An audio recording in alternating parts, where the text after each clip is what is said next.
Hey everyone, and welcome back for another deep dive. Yeah. You know that feeling, right?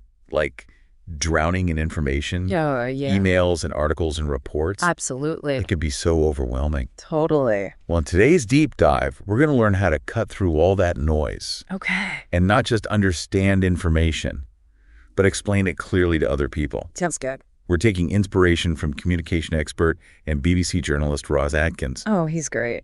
And lucky for us, we have an amazing expert here Oh, stop. to unpack his insights and help us figure out how all this applies to you. I'm excited to dig in. Me too. Atkins is brilliant, He is. and his work is just so relevant, Yeah. especially in our information-saturated world. So Atkins starts his book with this bold statement. Oh. He says, explanation matters. It sounds so simple, but when you really think about it, Yeah. it's kind of mind-blowing how true that is. Yeah, Across every aspect of life. I agree. And he illustrates this with some fantastic examples. Like what? Well, for instance, he talks about how a business owner with a really clear and concise pitch Okay. is far more likely to get investment than someone who can't articulate their vision. Right? Makes sense. But it's not just about those like big make or break moments. Okay. He also talks about how even something like explaining a theater's ticketing system clearly on their website can drastically reduce the number of confused customer service emails. Wow, so it impacts everything. It does. Interesting. He even uses the example of home renovations. Okay. You know, if the builder can explain exactly what they're going to do and when they're going to do it, Yeah, the chances of the family being happy with the finished product are way higher. that makes sense. Who knew? That clear communication could be the key to domestic bliss. That's funny. It really is amazing how a little clarity can smooth out so many wrinkles in life. Yeah. But here's the thing. Okay. Explaining things well in today's world is a whole different ballgame. Well, Atkins calls it the era of infinite information. And for good reason. Yeah. He points to research that shows that professionals spend an average of 11 hours a week Wow. just on emails. That's a lot. So how do we make our explanations stand out in that deluge? Yeah, that's the million-dollar question. It is. It's not enough to just present the information anymore. Right. You really need to capture attention and make a real impact. Yeah. It's about cutting through the noise and connecting with your audience on a meaningful level.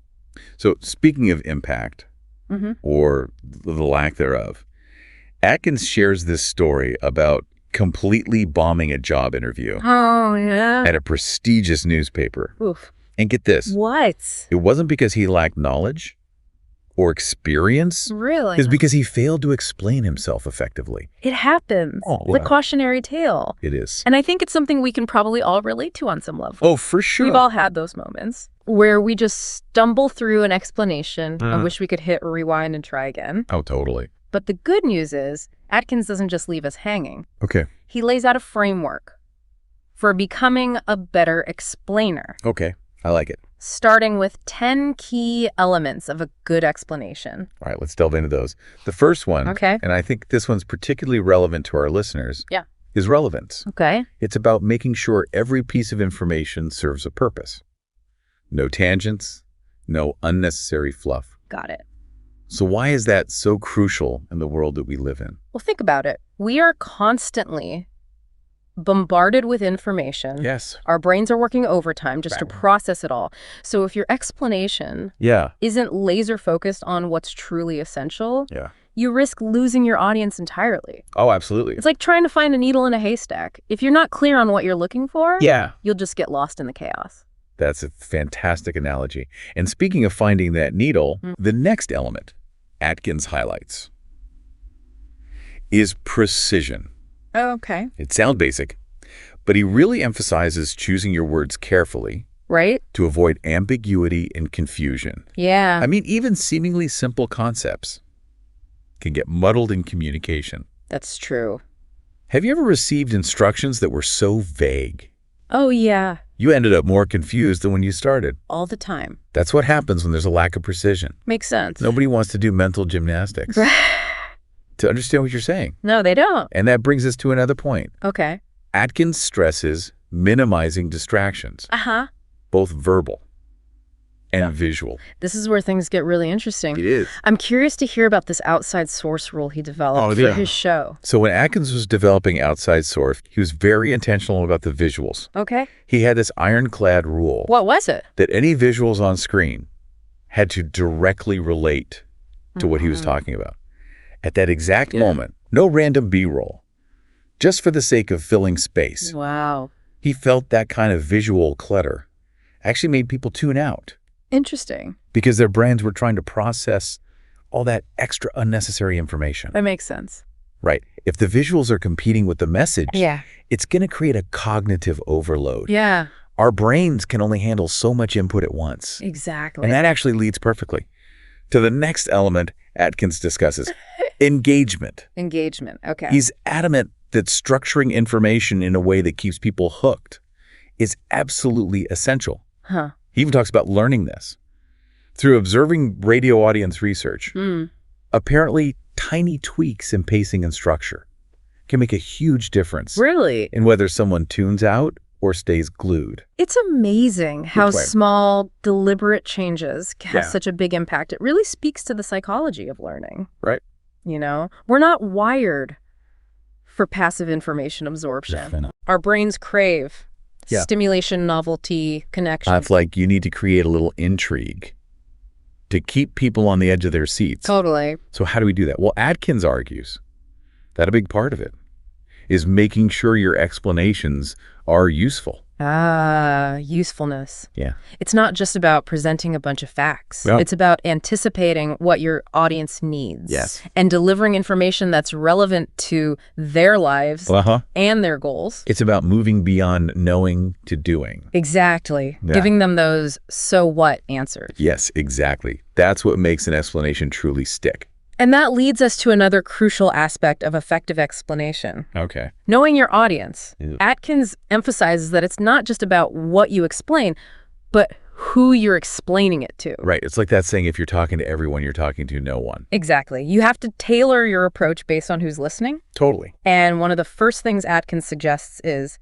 doing a sort of knowledge assessment, figuring out what your audience already knows so you can build on that foundation.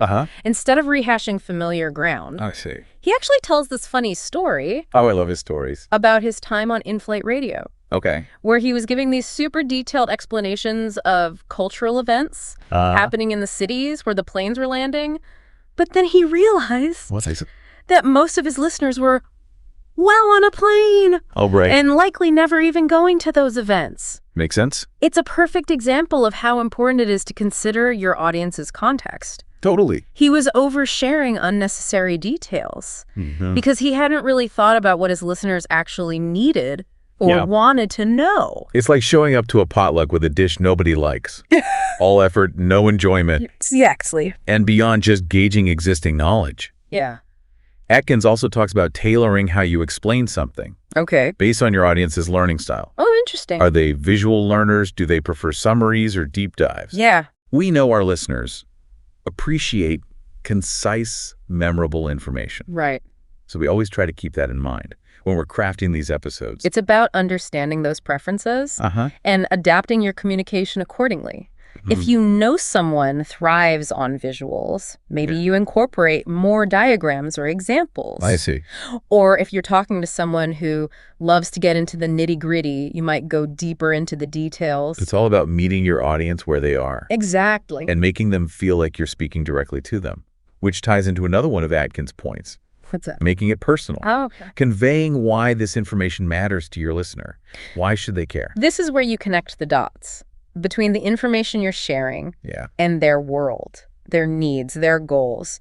It's about cutting through the noise of generic advice and making it resonate on a deeper level. I like that. It's that aha moment when something clicks and you realize, wow, this actually applies to my life. Precisely.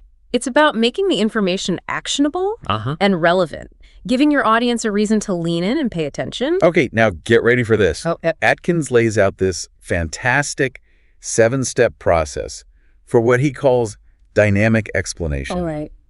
It's a toolkit specifically designed for those moments when you need to explain something clearly and effectively on the fly without a ton of prep time. Okay. I think our listeners who are always on the go are going to love this. It's incredibly practical. It is. And it starts with preparation. Okay. Gather the right information. Identify potential questions your audience might have. And perhaps most importantly these days, be discerning about your sources. Oh, that's so important. It is. He even talks about this really test for sniffing out potential inaccuracies. Oh, yeah. Which is crucial in this age of misinformation. It's about developing that critical eye, that healthy skepticism. Yeah. If the foundation of your explanation is built on shaky ground, the whole thing crumbles. So true. You have to start with solid information. You do. And then once you've got that, okay, Atkins emphasizes the importance of organizing and refining it. Right. He's a big believer in distilling things down to their essence, finding those smallest nuggets of information, and then weaving them together into a coherent story. He uses a great example of covering the Greek debt crisis, which was this incredibly complex, rapidly evolving story he had to figure out how to present the information in a way that made sense, even amidst all the chaos. That sounds like a real challenge. It was. And it brings us to the steps that I think often trip people up. Yes. Verbalizing and memorizing. All right. It's about actually practicing your explanation out loud and finding techniques to help you remember key points. This is where a lot of people get stuck. It is. But it's so crucial. It is. It's not enough to just have the information in your head. Right. You need to be able to articulate it clearly and confidently. Yes, it's like learning a new dance routine. You have to practice those steps until they become second nature. I love that analogy. And speaking of making things stick, Yeah. Atkins talks about a technique called the memory palace. Oh, yeah. Which uses visual imagery and spatial awareness to help you remember things. Have you ever tried that? I haven't, but I've heard of it. It's brilliant. It taps into the way our brains are naturally wired to remember information. Instead of just trying to memorize a list of facts, you associate those facts with familiar places or objects, creating these mental hooks that make them easier to recall. So it's like building a mental map of your knowledge. Exactly. And it can be incredibly effective, especially for those of us who struggle with traditional memorization techniques. That's fantastic. I'm definitely going to have to try that. You should. Okay, the final step. In Atkins's dynamic explanation process is all about questions. Okay. And he doesn't see them as interruptions. He sees them as opportunities. That's a really important distinction. It is. It's about shifting your mindset from presenting to engaging. I see. Questions allow you to tailor your explanation to the specific needs of the moment. Yeah. To make it truly interactive. He even talks about this technique called mirroring language. What's that? Which involves subtly using some of the same words or phrases the questioner used. It's a way of building rapport, Yeah. of showing that you're actively listening and that you value their input. It creates a sense of connection and understanding. And of course, let's be real. Sometimes you get a question that throws you for a loop. Oh, yeah. Something you just don't know the answer to. It happens all the time. Atkins gives some great tips for navigating those moments gracefully. Like what? It's about staying calm, acknowledging the question, maybe offering a partial answer, or pointing them towards a resource. Right. And then smoothly transitioning back to something you do know. It's like a verbal swerve, but done with finesse. Exactly. It's all about maintaining your credibility and keeping the conversation flowing in a productive direction. Okay, so we've covered this incredibly powerful 7-step process for dynamic explanations. Yes. But what about those everyday situations where you don't need a full-blown presentation? Yes. The quick explanations, the ones we often fire off without much thought. Right. Atkins has some great advice for these too. I'm all ears. And he uses email as a prime example. Okay. Because let's be honest. Yeah. We all spend way too much time wrestling with email. He stresses the importance of clear, concise subject lines that accurately reflect the content of the email. Think of it as a mini explanation right from the start. So no more vague subject lines like following up or quick question. Exactly. Be specific. Tell your recipient exactly what the email is about, and then once they open it, get to the point quickly. Okay. Don't bury the key information under paragraphs of unnecessary background or preamble. It's about respecting your recipient's time. It is. And recognizing that they likely have a mountain of other emails to wade through. He actually calls overly long emails an unkind tax on the recipient. I love that. Me too. It's such a great way of putting it. It's a reminder that conciseness isn't just about efficiency. It's a form of consideration. Absolutely. And think about how many unnecessary back-and-forth emails you can avoid. Oh, yeah. By just being clear and upfront from the start. So many. It's a win-win for everyone involved. It is. So it's about applying those same principles of clarity and relevance. Yeah. Even to those seemingly quick, everyday explanations. Exactly. Whether you're writing an email, sending a text message, summarizing a meeting, or just explaining something to a friend, bringing that intentionality and focus to your communication can make a world of difference. It really is amazing how these small tweaks in our communication can have this ripple effect, making us more effective and understood in every interaction. Right. And to wrap things up, I wanted to share one last thought from Atkins that really resonated with me. He describes explanation as a window cleaning exercise. I love that analogy. Yeah. It's so simple, yet so powerful. Right. It's like the clearer the window, the better the view. Yeah. And I think it applies so perfectly to how we communicate. Absolutely. It's about removing the smudges, the distractions, the unnecessary clutter to create a space where true understanding can take place. I see. When we can see things clearly, we can connect more deeply and meaningfully. And that's what I find so compelling about Atkins' work. He gives us these practical tools for becoming better explainers, but he also reminds us why it matters on a deeper level. Because clear explanation isn't just about conveying information. It's about fostering connection, building bridges of understanding, and helping others see the world in a new light. It's about making those aha moments possible, where someone grasps a concept in a way they never have before. In a world that often feels increasingly complex and confusing, I think that's a skill worth mastering. Absolutely. So as you go out into your day, dear listener, I want to leave you with this challenge. What windows need cleaning in your communication? Ooh, I like that. What can you clarify? What can you simplify? What can you make more engaging and impactful? Because remember, the power of explanation is in your hands. The more clearly you can explain yourself and the world around you, the more effectively you can connect with others, collaborate, and truly make a difference. So go forth and shine those windows. Let the light of understanding shine through. That's a wrap for today's deep dive into the art of explaining anything.